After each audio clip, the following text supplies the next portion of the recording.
નમસ્કાર, આપ સૌનું સ્વાગત. કેનેડા જવા માંગો છો તેમને યોગ્ય હોમવર્ક અને તૈયારી કરીને જવું જોઈએ તેવું ત્યાંના અનુભવી અને ગુજરાતી વેપારી હેમંત શાહ જણાવે છે.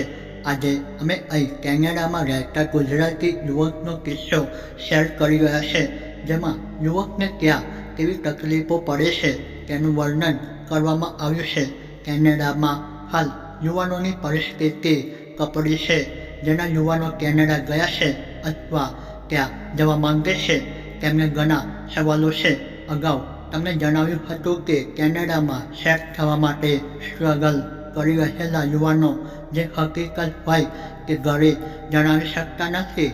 તેમને એવી ચિંતા થાય છે કે જો હકીકત ઘરે જણાવીશું તો પરિવારના સભ્યો વધુ પરેશાન થઈ શકે છે.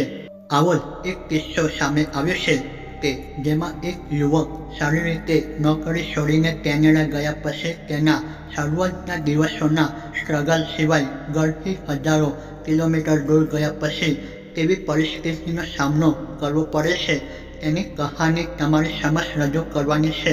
આ ઘટના વર્ણવવાનો ઉદ્દેશ્ય કોઈને કેનેડા જતા રોકવાનો જરા પણ નથી, પરંતુ કંઈ પણ કરીને કેનેડા જવાનું વિચારી લીધું છે. તો દોસ્તો, આવો સાંભળો. કેનેડામાં ગયેલા યુવાનનો ઘરેથી ફોન કે વિડીયો કોલ આવે ત્યારે તેઓ તમામ હકીકત જણાવતા નથી. આવું મુંબઈથી કેનેડા બનવા ગયેલા ગુજરાતી યુવકના કિસ્સામાં પણ જોવા મળ્યું. મુંબઈના હર્ષ પટેલને કેનેડાની અંદર લગભગ 1 વર્ષ થઈ ગયું હતું. તે ભણવા માટે ત્યાં ગયો હતો. હર્ષ જ્યારે માતા સાથે વાત કરતો ત્યારે પોતે એકદમ મજામાં છે અને કોઈ તકલીફ નથી તેવી વાતો હસતા મોઢે કરતો, પરંતુ તેના માતાને સતત તેની ચિંતા થતી રહેતી. એક દિવસ જ્યારે માતાએ દીકરાને સતત સવાલ કર્યા, શું થયું છે તને? તું કંઈ છુપાવતો હોય તેવું લાગે છે. પણ દીકરાએ એવું કંઈ ન હોવાનું જણાવ્યું. આમ છતાં માતાને સંતોષ ન હતો. તેમને સતત દીકરાને તેની સમસ્યા જણાવવા માટે પૂછવાનું ચાલુ રાખ્યું. માતા જે રીતે દીકરાને તેના અવાજ પરથી ઓળખી જતી હોય છે તેમ અહીં પણ જોવા મળ્યું હતું.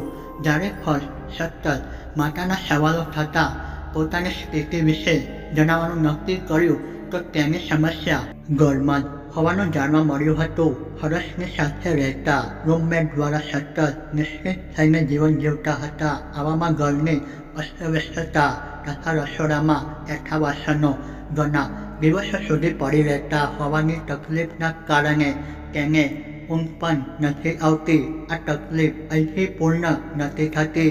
ચોખ્ખાઈમાં માનતા હર્ષને સતત એ સમસ્યા પરેશાન કરતી હતી કે તેના રૂમમેટ એટલા નિશ્ચિત થઈને કેનેડાની લાઈફ જીવતા હતા કે તેમને ઘરની ગંદકી દેખાતી ન હતી. આ કારણે હર્ષને રસોડામાં જઈને જમવાનું બનાવવાની પણ ઈચ્છા ન થતી.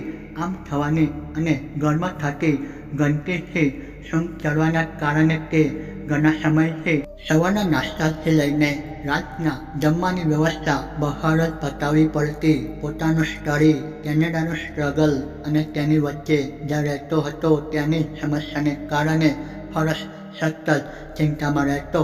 સામાન્ય રીતે તે માતાને આ સમસ્યા જણાવતો ન હતો, પરંતુ જ્યારે માતાને દીકરો ચિંતામાં હોવાનું લાગ્યું ત્યારે આ આખી વાત બહાર આવી. એટલે કેનેડા અનુભવી અને ગુજરાતી વેપારી હેમંત શાહ, કે જેમને મોટા ભાઈ તરીકે પણ ઓળખવામાં આવે છે, તેઓ કાયમ કહેતા રહેતા કે જે યુવાનો કેનેડા આવે છે તેમને હોમવર્ક કરીને આવવાની જરૂર છે. તો દોસ્તો, આજની વિડીયોની અંદર અહીંયા સુધી આ માહિતી તમને પસંદ આવી હોય તો વિડીયોને લાઈક કરી ચેનલ સબસ્ક્રાઈબ કરી શકો છો. અહીંયા સુધી વિડીયો જોવા બદલ ખૂબ ખૂબ આભાર.